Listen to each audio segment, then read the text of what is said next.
Ngayong umuulan, swak po ang paghigop ng mainit-init na goto. Pero kung original goto ang usapan, bida dyan ang isang garahe turned gotohan na higit 4 na dekada ng namamayagpag sa Marikina. Tikman natin yan sa report ni Bea de Guzman. Kung usapang comfort food sa Marikina, may isang goto na hindi pwedeng palampasin. Pero hindi raw ito basta-bastang goto dahil ito ang original goto ng Marikina. Tingnan natin.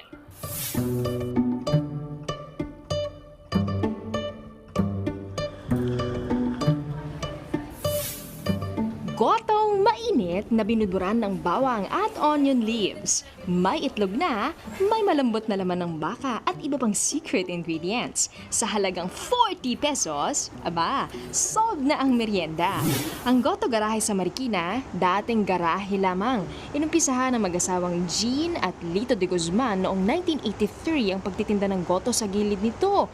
Ang recipe, nagmula pa raw sa kanilang mga ninuno. Pero taong 2023 nang pumanaw ang mag-asawa, dahilan para magsara ang gotohan.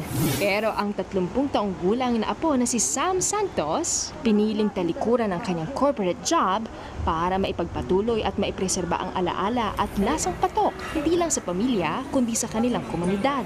Kasi kami, we were very close to our grandparents growing up. She's fondly known as Mommy Jean by the community. Tinatrato na anak yung mga customers niya. Kaya natuwa ako that even if she passed, marami pa ring loyalista sa Goto Garahe. Matagal nang bumibili dito, magmula pa nung high school, kapag 80s pa ata kami dito. Pero yung ginatkin pa rin, di naman nagbago yung formula. Masarap ang pagkain, syempre. Welcome ka. Dati kami lang mag-asawa, yung mga anak namin. Ngayon, ako na namin ang kasama namin. Ang iba naman, dumayo pa sa Marikina para matikman ang Goto Garahe. Dito, mura na, malasa pa. Yung ingredients, hindi siya tinipid. Kasi talagang babalik-balikan mo siya.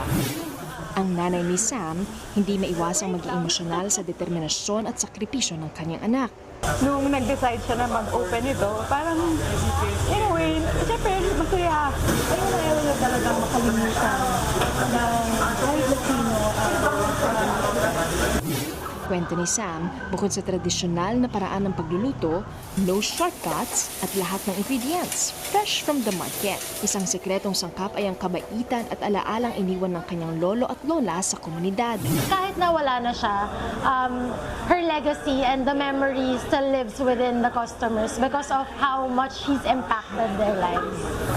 Bukas ang Goto Garahe mula 7 a.m. hanggang 7 p.m. araw-araw.